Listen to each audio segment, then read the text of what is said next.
The first official notice of my own erasure arrived not in a whispered threat, but in a crisp, sterile email from a 5-star concierge service.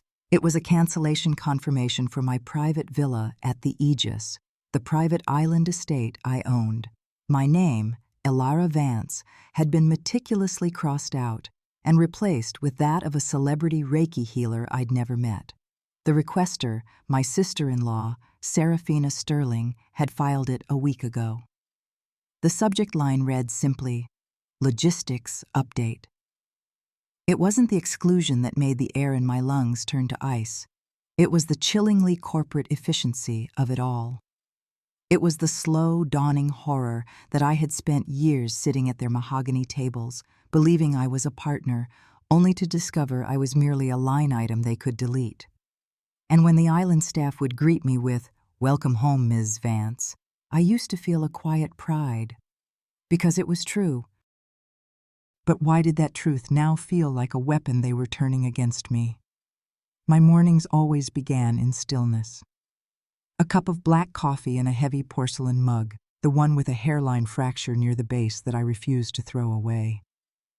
The floor-to-ceiling kitchen window overlooked the sleeping city, the sun just beginning to slice through the morning haze and ignite the cold marble countertops.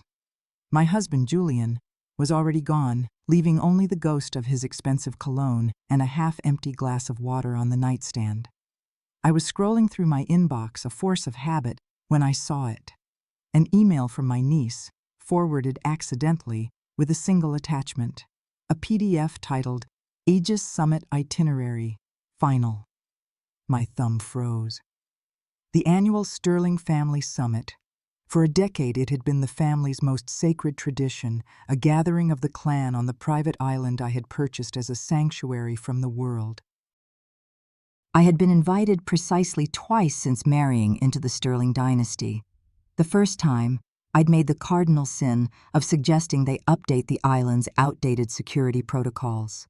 The second, Serafina had made it excruciatingly clear that while I might own the land, she owned the narrative. I clicked open the PDF. The schedule was packed with legacy planning sessions, trust fund meetings, and catered dinners under the stars.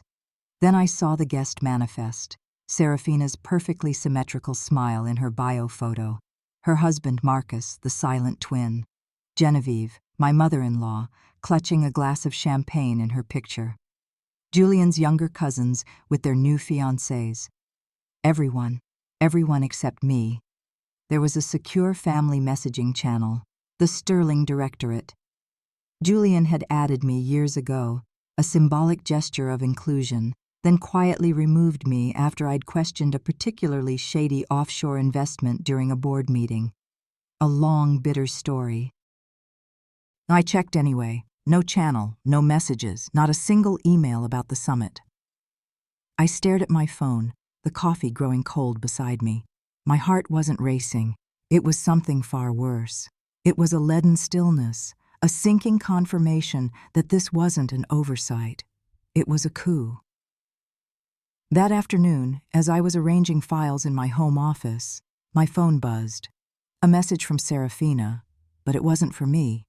It was a screenshot of a text chain, clearly sent to me by mistake. A photo of the finalized villa assignments. A name had been redacted with a thick black line, mine. Beside it, typed in crisp font, confirmed, Alistair Finch. Alistair Finch, Serafina's spiritual guru, the one who'd once asked me if I was Julian's personal assistant at a charity gala. The next message was a voice note, Serafina's voice dripping with saccharine condescension. Well, at least the energy on the island will be less transactional this year. Transactional. I set the phone down. My hands were perfectly steady, but a deep ache bloomed in my jaw from clenching it shut. At dinner that evening, I didn't raise it immediately. Julian was distracted, his eyes glued to stock market alerts while he pushed his risotto around the plate. "Did you know your family is planning the summit?" I asked, my voice light, casual. He glanced up, his focus barely shifting. "Yeah, Mom mentioned it last week." I think they're still sorting out the final details. I tilted my head, a slow, deliberate motion. Am I on the list of details? He frowned, finally putting down his fork. Of course, why wouldn't you be? I offered a smile so thin it could have cut glass. Just curious. He picked up his phone again. I'll double-check. He wouldn't. He never did. After dinner, I cleaned the kitchen, scrubbing the counters with a methodical fury. It's astonishing how much louder silence is than shouting.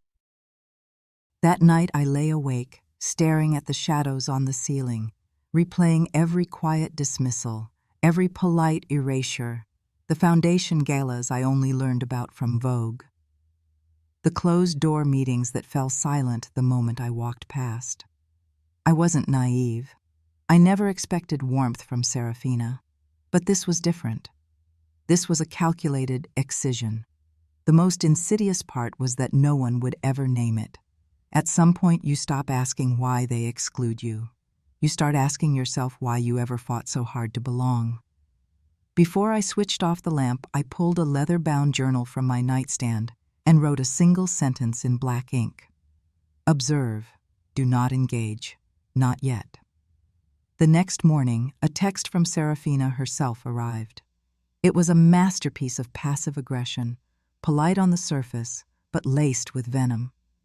Elara, darling, just realized with all the planning chaos, we may have overlooked confirming your suite. So sorry, my love. The summit filled up faster than we ever imagined this year. Hope we can catch up when we're back. There it was, her signature sweet poison. A casual, emoji-laden confession of my erasure, disguised as a logistical blunder. I didn't respond. I couldn't trust my fingers not to betray the glacial composure I was desperately clinging to. I reread the message, then shut my phone and went to my office. A few hours later, the official email from the concierge service landed in my inbox. Cancellation confirmation, Villa M1 release, successfully processed. I blinked, opened it, and read it again. The request had been logged 4 days prior. Requester name, Serafina Sterling.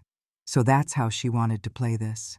I stared at the screen, the words blurring slightly, not from tears, but from the sudden, immense pressure building behind my eyes. I forwarded the email to my private server, printed a hard copy, and slid it into a slate-gray folder I kept in a locked drawer.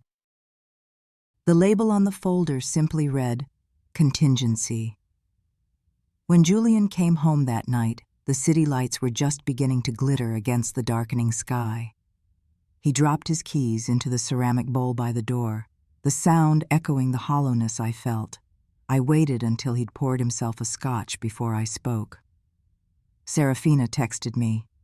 He took a sip, leaning against the counter. Oh, what about? About the summit. She says she forgot to reserve my villa. He frowned, clearly caught off guard but not shocked. Never shocked.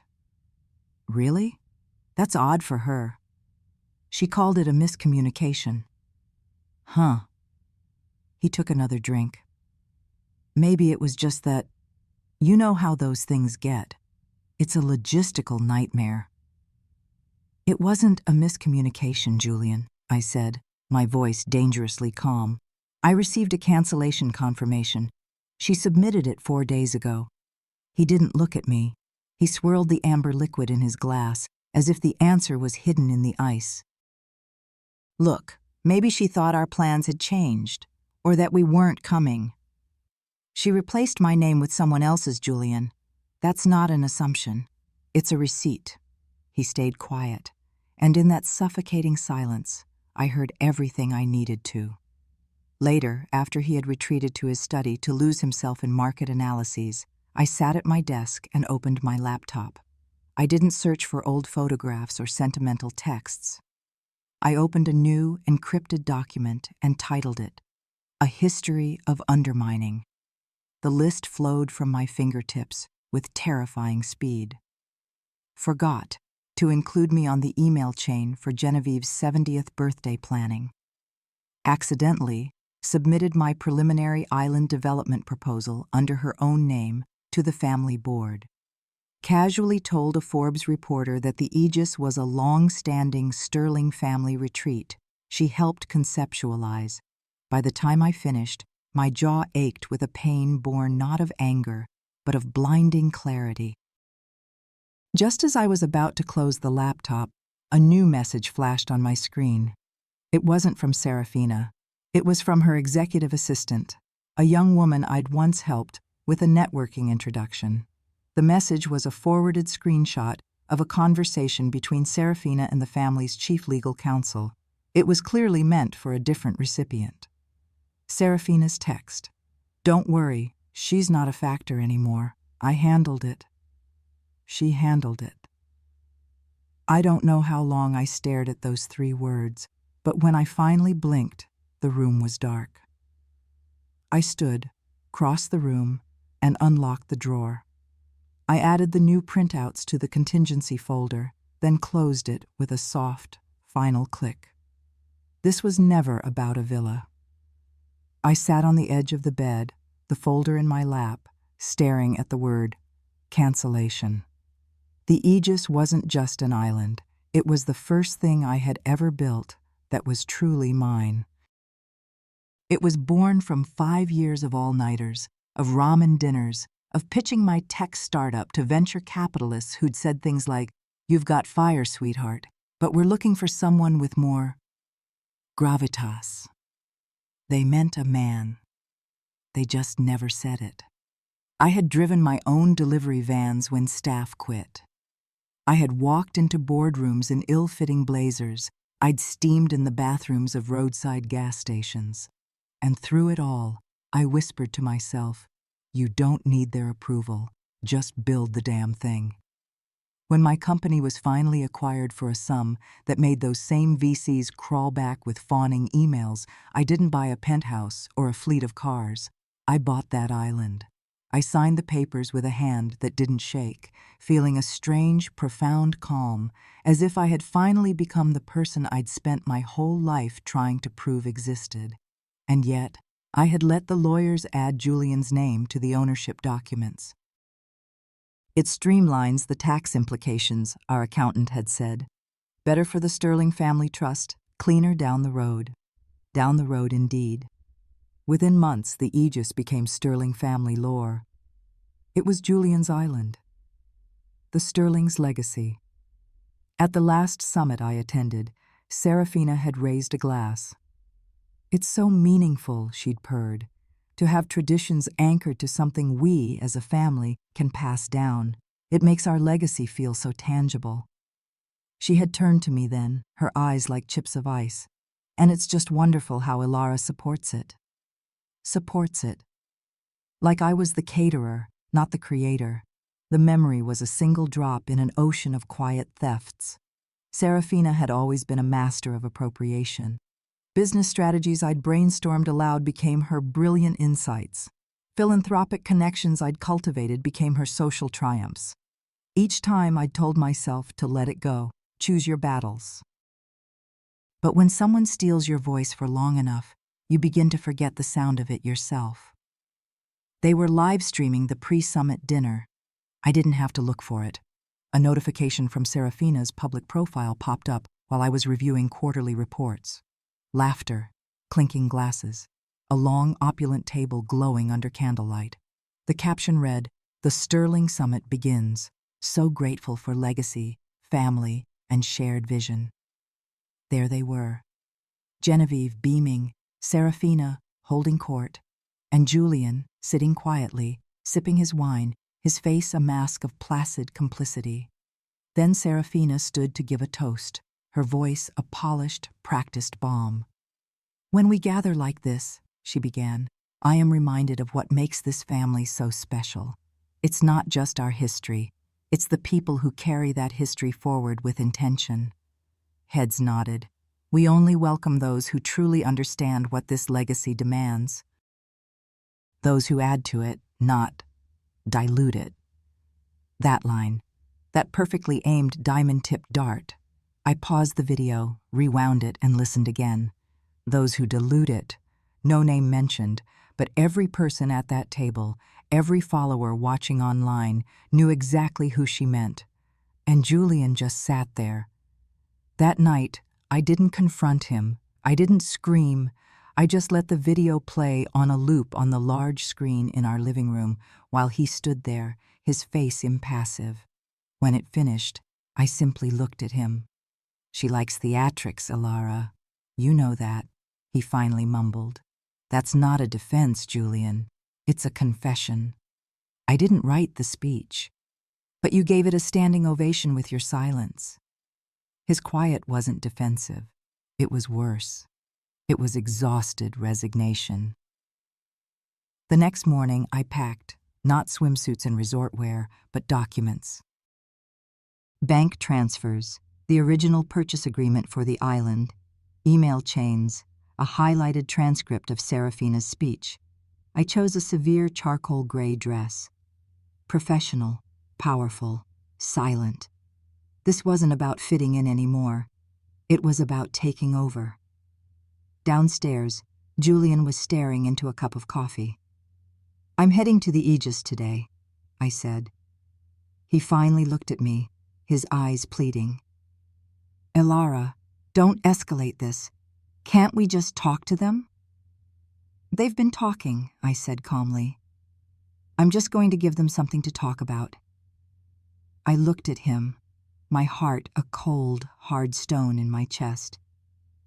"I don't want you to choose between me and your family, Julian." His shoulders slumped in relief, but I wasn't finished. "You already did." The seaplane descended toward the turquoise water, the Aegis rising from the ocean like a green jewel. As we skimmed toward the private dock, I saw them. Serafina stood near the boarding ramp, her posture immaculate, a frozen smile plastered on her face as she greeted a guest. Then she looked up and saw me. For one breathtaking second, her mask slipped. Her eyes narrowed, the smile vanished, and her hand, holding a champagne flute, froze mid-air. The circle of guests around her fell silent. Genevieve's expression was one of mild annoyance, as if I were an unexpected squall on a perfect day. And Julian was there, of course, not by my side, but hovering at the edge of their circle, a ghost at his own family's feast. He didn't move. I didn't slow my pace. My heels clicked with a steady, resolute rhythm on the teakwood dock. The staff, my staff, parted instinctively. A tall woman in a crisp white uniform stepped forward. "Welcome home, Miss Vance," she announced, her voice clear and carrying across the stunned silence. "The owner is now on site." It wasn't a greeting. It was a declaration. A cannon shot across the bow of their perfectly curated event. Behind me, I could feel the heat of Serafina's fury. I didn't have to turn to imagine her face, the forced composure cracking to reveal the raw tremor of disbelief beneath. The crew member lowered her voice for my ears only. "We have been awaiting your clearance before beginning the summit's official events, ma'am." I met her gaze. "Proceed as scheduled." I walked through the main pavilion, past the opulent floral arrangements that screamed Serafina, past the place settings that mapped out a rigid social hierarchy. I didn't stop. I didn't sit. I just kept walking, out onto the western veranda, where I finally exhaled. The engine of the departing seaplane hummed, a sound of finality. I gripped the railing, not to hold on, but to let go. I wasn't a guest. I wasn't an afterthought. I was the one who held the keys. The formal summit dinner glowed with curated light. I had said nothing all evening, a silent, observant ghost at their feast. I let them perform their rituals, let Serafina run her scripted show. When she finally stood for the closing address, her voice was like honeyed poison. "I want to thank you all for being here," she began, her gaze sweeping the table. "It's not just about wealth. It's about legacy. It's about the people who uphold the integrity of the sterling name, who understand what we have built together." She didn't look at me, but the subtext was a scream. I waited for the polite murmurs to die down. Then, without raising my voice, I stood. "I'd like to add something to this conversation about legacy," I said. The room fell dead silent. Serafina froze, her wineglass poised in her hand. I reached down into the gray folder beside my chair, pulled out a single printed document, and laid it flat in the center of the table. Several people leaned in. Julian just stared at me, his face pale. "This is a transcript from a recorded call last month," I said, my voice as steady as steel, "between Serafina and the family's legal counsel." My finger tapped a highlighted sentence. "She's not blood," I read aloud. "She is a liability. We need to insulate the family assets from her." No one moved. Serafina's face was a mask of chalk. "And yet," I continued, sliding a second document onto the table, "this is the original purchase agreement for this very island. Initial capital investment made by Ilara Vance, sole proprietor. Legal co-ownership was a later amendment for tax sheltering." I looked directly at Julian. "Isn't that right?" He opened his mouth, but no sound came out. "I'm not doing this for drama," I said, my voice softening slightly. "I'm doing this because I will no longer be discussed in closed rooms as if I am a problem to be managed." Genevieve cleared her throat. "Perhaps this is a private matter." "No," said a voice from the end of the table. It was one of Julian's uncles, a man I barely knew. "I think it's time for some transparency." Others nodded, not with outrage, but with dawning, sober realization. I looked at Serafina, her composure finally shattered. "You can build whatever narrative you want," I told her quietly, "but you will not build it on my name." I gathered my documents and returned them to the folder. Before walking out of the silent room, I paused at the door. "If you ever want to know the truth," I said to the assembled family, "don't ask the person with the loudest voice. Ask the one with the receipts." Later that night, I found Julian standing on the balcony of our villa. "I always knew," he said, his voice thick. "Not all of it, but I saw it.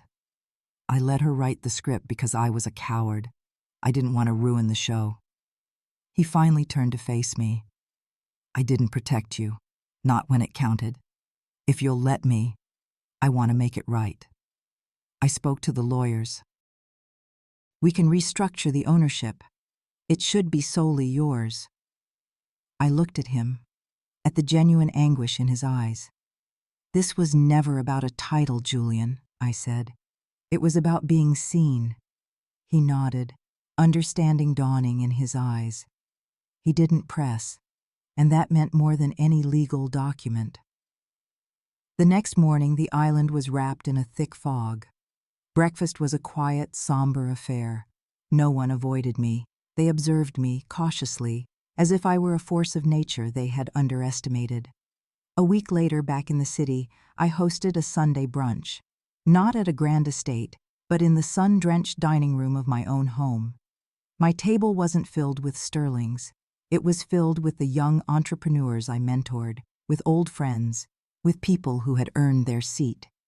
Julian made the coffee.